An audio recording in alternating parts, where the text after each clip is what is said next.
சங்கீதம் 102 அதிகாரம்.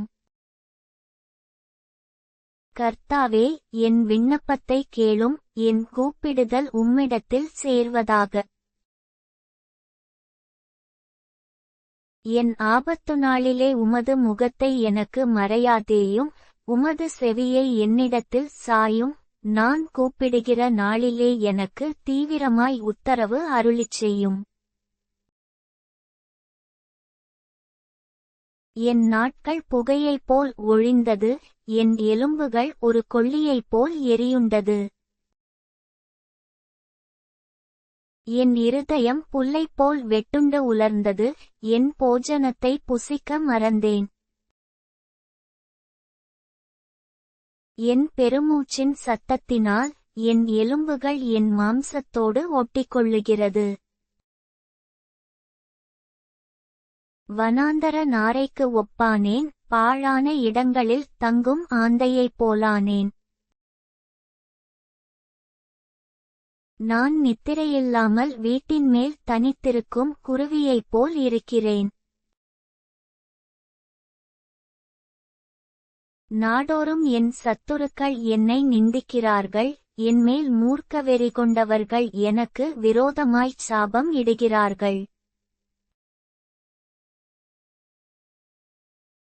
நீர் என்னை உயர தூக்கி தாழத் தள்ளினீர், உமது சினத்திற்கும் கடுங்கோபத்திற்கும் உள்ளானேன்.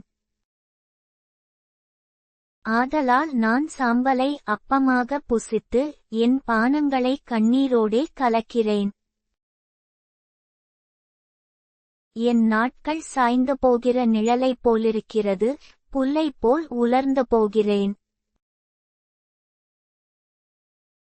கர்த்தராகிய நீரோ என்றென்றைக்கும் இருக்கிறீர், உம்முடைய பேர்பிரஸ்தாபம் தலைமுறை தலைமுறையாக நிற்கும். தேவரீர் எழுந்தருளி சீயோனுக்கு இறங்குவீர், அதற்கு தயை செய்யுங்காலமும் அதற்காக குறித்த நேரமும் வந்தது.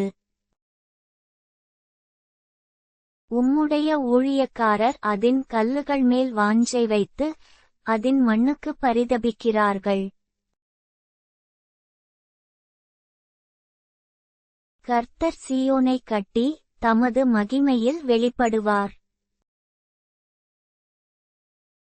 திக்கற்றவர்களுடைய ஜெபத்தை அலட்சியம் பண்ணாமல் அவர்கள் விண்ணப்பத்தை அங்கீகரிப்பார். அப்பொழுது ஜாதிகள் கர்த்தருடைய நாமத்துக்கும் பூமியிலுள்ள ராஜாக்களெல்லாரும் உம்முடைய மகிமைக்கும் பயப்படுவார்கள். பின் சந்ததிக்காக இது எழுதப்படும், சிருஷ்டிக்கப்படும் ஜனம் கர்த்தரை துதிக்கும். கர்த்தர் கட்டுண்டவர்களின் பெருமூச்சை கேட்கவும், கொலைக்கு நியமிக்கப்பட்டவர்களை விடுதலையாக்கவும்.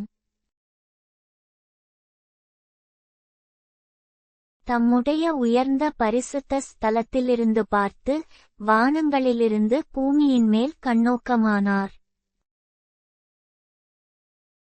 கர்த்தருக்கு ஆராதனை செய்ய ஜனங்களும் ராஜ்யங்களும் ஏகமாய் கூடிக்கொள்ளுகையில்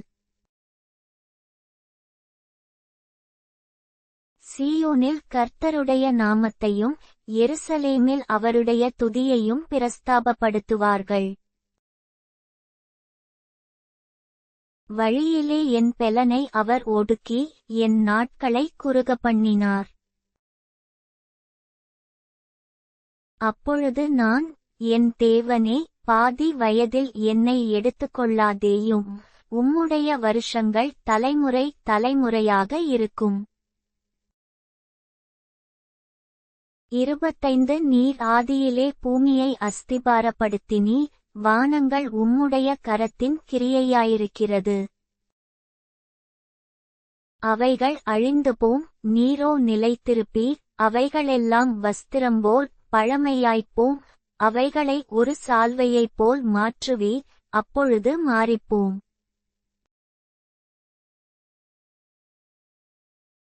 நீரோ மாறாதவராயிருக்கிறீர், உமது ஆண்டுகள் முடிந்து போவதில்லை. உமது அடியாரின் பிள்ளைகள் தாபரித்திருப்பார்கள், அவர்கள் சந்ததி உமக்கு முன்பாக நிலை பெற்றிருக்கும் என்று சொன்னேன்.